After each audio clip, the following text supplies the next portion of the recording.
అధికారులు నిర్లక్ష్యంగా వ్యవహరిస్తూ ఉన్నారు. మా జిల్లాలో కలెక్టర్ గారు కానీ ఎస్పీ గారు కానీ ఒక మంచి పేరుంది.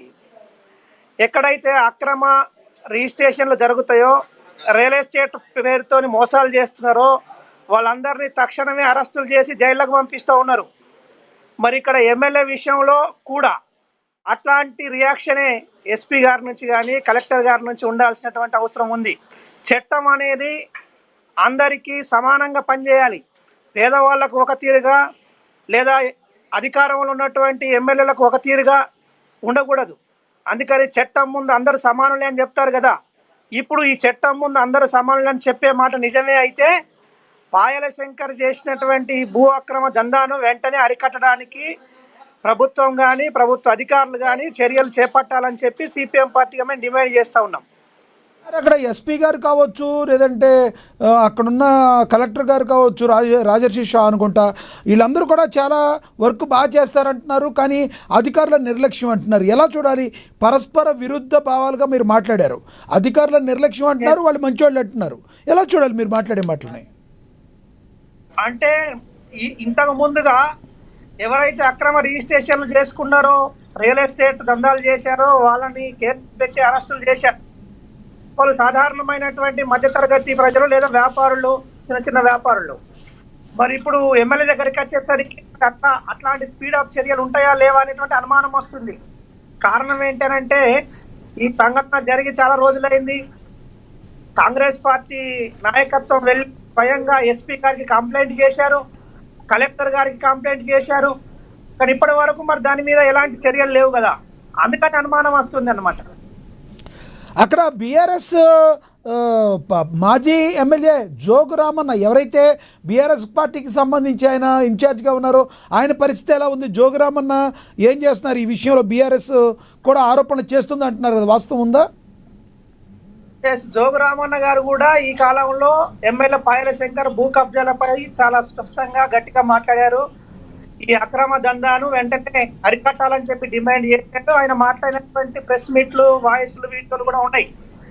అంటే యాజ్ ఎ ప్రతిపక్ష పార్టీతో అన్ని కూడా ఇవేందో అధికారంలో ఉన్న కాంగ్రెస్ పార్టీ కూడా ఈ రోజు ఎస్పీ గారిని కలెక్టర్ గారిని కలిసి ఎమ్మెల్యే భూ దందాల మీద ఫిర్యాదు చేసింది.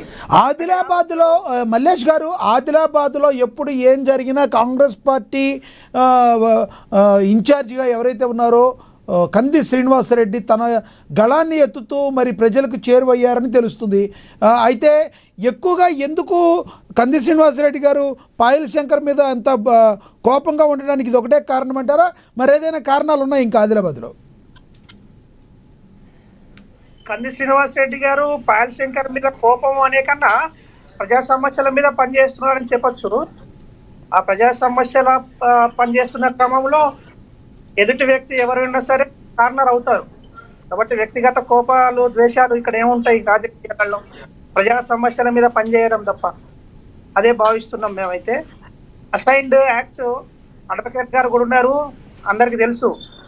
1977లో ఉమ్మడి ఆంధ్రప్రదేశ్లో తీసుకొచ్చినటువంటి అసైన్డ్ యాక్ట్, ఆ చట్ట ప్రకారంగా ఎవరైతే పేదవాళ్ళు ఆ భూముల్ని దున్నుకొని లేకపోతే భూములను ఉపయోగించుకొని అభివృద్ధి చెందాలనేటువంటి ఉద్దేశంతో ఆనాటి ప్రభుత్వాలు తీసుకొచ్చినాయి.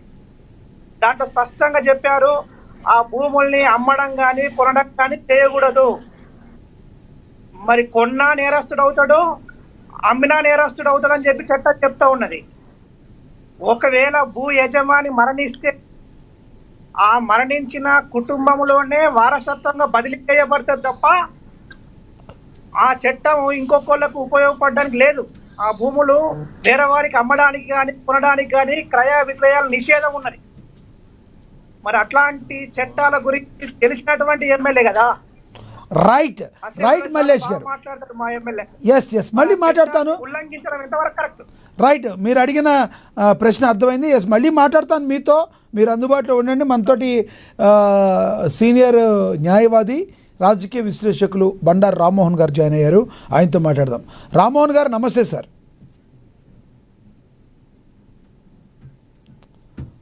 రామ్మోహన్ గారు మ్యూట్లో పడిన చూడండి, అన్మ్యూట్ చేయండి.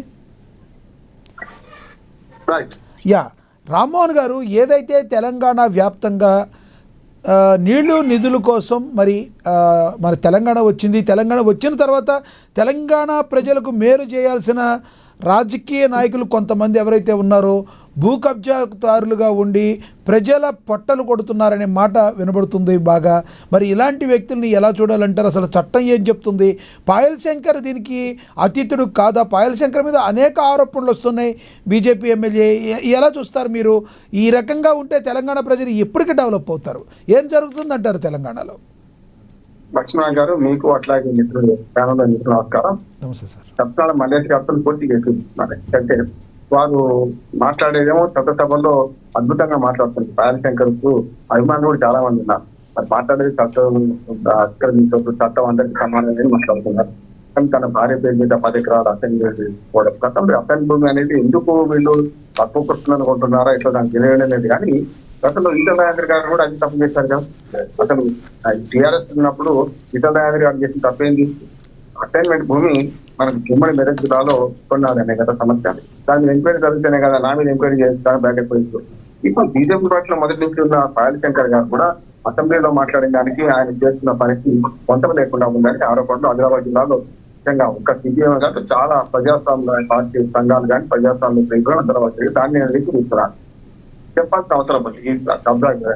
కానీ ఇటీవల మనకి కాంగ్రెస్ పార్టీ మీద అభిప్రాయం ఏంటంటే ఈ మధ్యన ముఖ్యమంత్రి గారు వెళ్ళినప్పుడు సరే ముఖ్యమంత్రి ఆయన ఎమ్మెల్యే పోవడం తప్ప సభలో మాట్లాడుతూ అభివృద్ధి కోసం మాట్లాడారు. అభివృద్ధి పనులు తీసుకుంటే నేను చాలా మంది ఎందుకంటే ఆదిలాబాద్ అభివృద్ధిలో భాగంగా కాంగ్రెస్ పార్టీ అధికారంలో ఉంది. ముఖ్యమంత్రి గారు వచ్చారు, వాటిని తీసుకోవాలి. ఎడమొక్క పడమే ఉండడం తప్పు అంటున్నారు.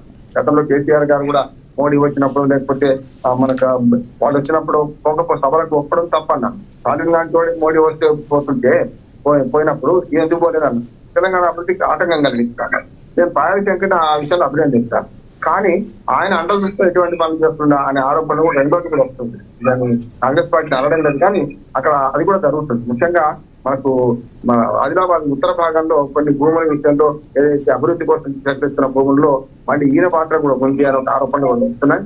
దానిలో మరి ఎందుకోసం భూమి సేకరిస్తున్నారు, ఆ భూమి సేకరించేది కరెక్టేనా కాదా, దానిలో మరి కాంగ్రెస్ బీజేపీ కలిసిందా అనే మాట కూడా అక్కడ వస్తున్నది, మాట వస్తున్నది.